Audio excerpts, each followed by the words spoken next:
I was having contraction for 2 days already.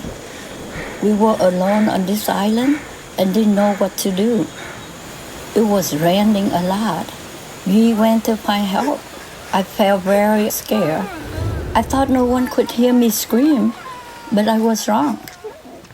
A stranger came. She said she could help. She washed her hand in the rain and got started. When the baby finally came out, the cord was around his neck. He could not breathe. Quick, she grabbed a knife from her pocket to cut it off. She was so calm. I remember she said something to us. When I wake up, my baby and husband were with me, but the woman was gone. I don't remember her face, but I can never forget how she cared for us. She saved our life.